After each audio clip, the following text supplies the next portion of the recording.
Project finance is a method used to fund large-scale infrastructure, industrial projects, and public services, where the money borrowed is paid back from the cash flow that the project itself generates. This type of financing typically involves non-recourse or limited recourse arrangements, meaning that the lenders rely primarily on the project's assets and cash flow for repayment, not on the sponsor's overall balance sheet. The main advantages for the project sponsor or corporate lender include keeping debt off their corporate balance sheet, potentially lower financing costs, protecting existing corporate debt capacity and assets from project risks, enabling projects that might be too large for a single sponsor, and facilitating business ventures in foreign markets. However, because project finance involves inherent risks, such as those during the construction phase, these are managed through risk allocation tools like sponsor completion guarantees or construction insurance. Overall, project finance is an effective way to support big, long-term projects while managing financial exposure and risks. In project finance, several key risks need to be addressed to protect all parties involved. Operational phase risk is managed by government guarantees ensuring minimum volumes, which helps secure revenue. Technological risk is minimized by using proven technology rather than untested solutions. Currency risk exposure is handled through hedging strategies or back-to-back contracts to limit fluctuations. Political risk can be mitigated either through insurance policies or by operating in stable countries. Force majeure events, such as natural disasters, are typically covered by insurance. The diagram illustrates a typical contractual structure in project finance, where the Special Purpose Company, or SPC, acts as the central entity. It receives debt from senior lenders and investments from a consortium, which contributes sub-debt and equity, aiming for blended returns. The SPC enters into agreements with a public sector body, which usually includes tariff arrangements, and contracts with design and build contractors for construction and facilities management contractors for ongoing services. This setup ensures clear roles and financial flows to support the project's design, finance, construction, and operation phases. In evaluating an infrastructure project, key financial metrics help determine its viability. The project IRR before tax is the internal rate of return where the net present value of the project's cash flows before taxes is zero, showing the raw potential return. The project IRR after tax adjusts this by considering taxes, reflecting the actual return after government obligations. Equity IRR focuses on the returns for equity investors, where the net present value of their after-tax cash flows, essentially dividends against their investment, balances to zero.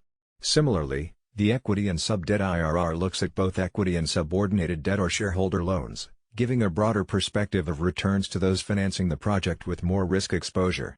Alongside these returns, metrics like the debt service cover ratios and loan life cover ratio indicate the project's ability to meet debt obligations, ensuring lenders' confidence. Together, these figures provide a thorough snapshot of the project's financial health and investment attractiveness. The dividend received relates to the equity investment made, along with the interest and principal payments on the debt provided. The real tariff per month is expressed in today's prices, reflecting the amount the government pays. The forward annual debt service cover ratio, or ADSCR forward, measures the debt coverage over the current and next 6-month periods, calculated every 6 months. Similarly, the historic ADSCR covers the same periods but is based on past data.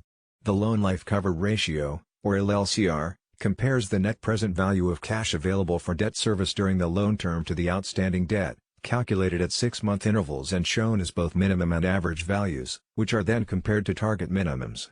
The project life cover ratio, PLCR, works the same way but covers the entire project life rather than just the loan term. Other important finance areas include reserve accounts, which lenders require to ensure funds are available for key needs like debt service and asset maintenance.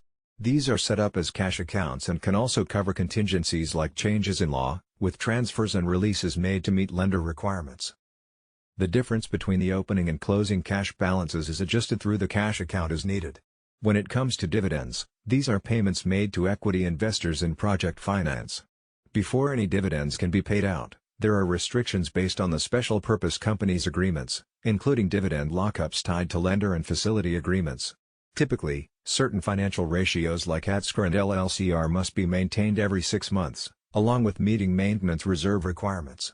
To calculate cash available for dividends, you start with the opening cash balance from the balance sheet, add the cash generated during the period before dividends per the cash flow statement, then add opening retained earnings and the profit before dividends from the profit and loss account. The dividend declared is then limited to the available distributable reserves, meaning retained earnings must cover the payout. For simplicity, at 6-month intervals, the profit and loss and cash flow are aligned. Regarding financial asset accounting, it's crucial first to determine whether the private sector operator holds the property as a fixed asset or as a financial asset, which represents a debt owed by the public sector for the property's fair value. This asset is recorded initially and reduced over time as payments are received. Finance income is recorded using a property-specific rate, while the remainder of tariff payments, after capital repayment and interest, is recorded as operating profit. Under IFRS, there needs to be an assessment of who bears the risks and benefits of the property, which influences the accounting treatment. Generally, the special purpose company follows financial asset accounting. However, certain indicators can show when the property could be considered a fixed asset in the private operator's books, helping explain why most public-private partnerships are treated as financial assets. One key point in this assessment is recognizing potential penalties for underperformance of the property, which can have significant financial implications.